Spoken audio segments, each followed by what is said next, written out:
Sejam bem-vindos outra vez. Nessa videoaula, daremos continuidade ao detalhamento dos aspectos da arquitetura do processador MIPS.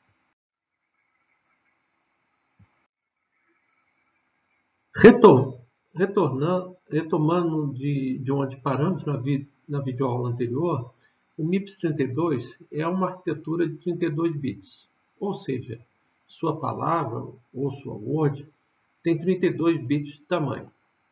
Dessa forma, esse processador realiza operações lógicas e aritméticas com no máximo 32 bits de uma só vez, em um único ciclo de clock. O tamanho do endereço da arquitetura do MIPS 32 tem também 32 bits de tamanho.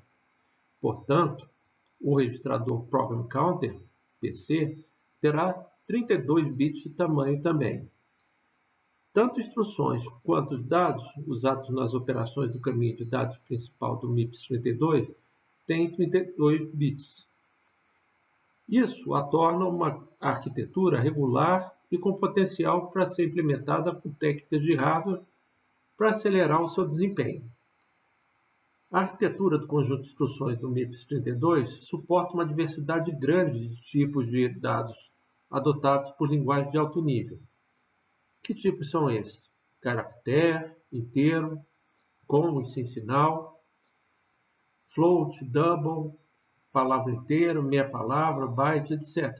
O MIPS 32 é um processador cujas instruções de sua arquitetura utiliza somente registradores para realizar as operações de processamento no caminho de dados principal. Na figura desse slide é mostrada uma tabela, obtida a partir de um cartão de referência detalhando as características da arquitetura do MIPS 32. Esse cartão de referência é chamado cartão MIPS. Vem disponível com a referência número 2 indicada para estudo desse curso e está disponível para download no ambiente Moodle do nosso curso. A arquitetura MIPS 32 privilegia operações de processamento de dados com registradores no seu caminho de dados principal. Para isso, a arquitetura do MIPS 32 conta com um banco de registradores, detalhado nessa tabela mostrada na figura. O banco de registradores do MIPS possui 32 registradores diferentes de 32 bits de tamanho cada. Nessa tabela, há o detalhamento dos registradores do banco de registradores do MIPS. A primeira coluna mostra o nome dos registradores. Todos os nomes começam com o caractere cifrão, ou $. Na segunda coluna, observamos os endereços ou números associados para cada registrador. Na terceira coluna, observamos o uso respectivo de cada tipo de registrador do banco. E na última e quarta coluna da tabela, podemos observar se um determinado tipo de registrador é preservado ou não durante a chamada de uma função. Por ora, essa informação provida pela coluna 4 não será usada por nós, só posteriormente no seu devido tempo. O uso de cada tipo de registrador do banco de registradores do MIPS 32 deve ser estudado por você. Nem todos os tipos de dados usados por um programa de linguagem de alto nível conseguem ser armazenados em registradores, ainda que se tivesse uma quantidade enorme de registradores disponíveis dentro do processador. Funções, subrotinas, arrays ou matrizes de números inteiros ou de caracteres, de floats ou outro tipo de dado qualquer, structures, unions, todos esses são tipos homogêneos e heterogêneos de dados e ocupam muito espaço contíguos da memória. Quando uma instrução precisa realizar uma operação com um desses elementos que ficam armazenados na memória, há necessidade de se ter,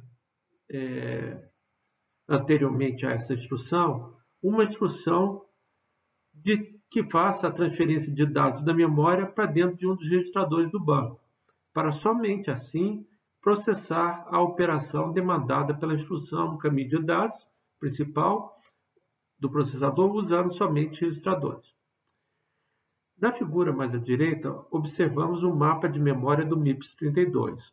O mapa de memória é uma organização de faixas de endereços lógicos de regiões de memórias específica para cada finalidade.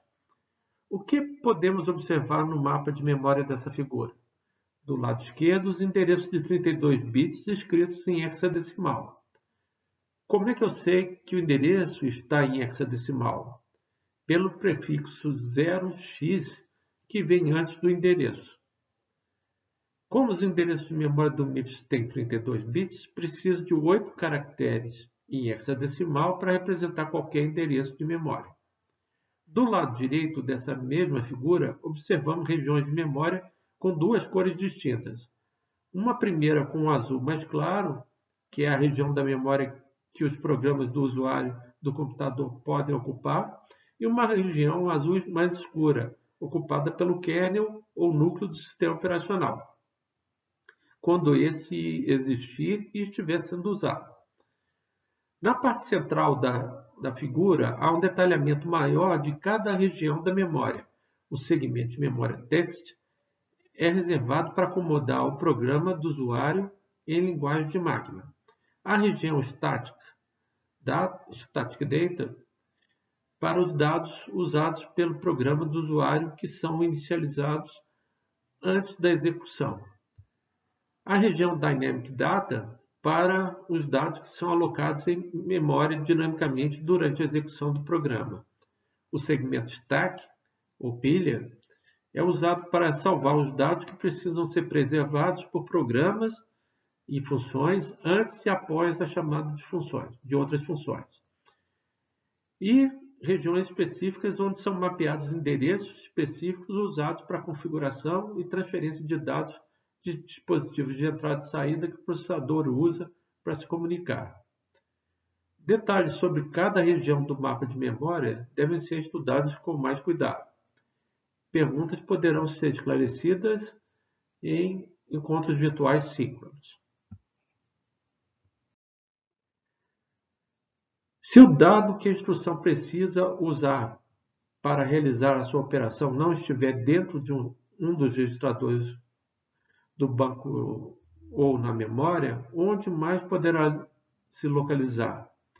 No caso da arquitetura do MIPS32, no próprio corpo da instrução, mais especificamente em um campo específico da instrução de máquina, chamado de campo imediato. Por ora, o conteúdo coberto nessa videoaula está finalizado. Até a próxima!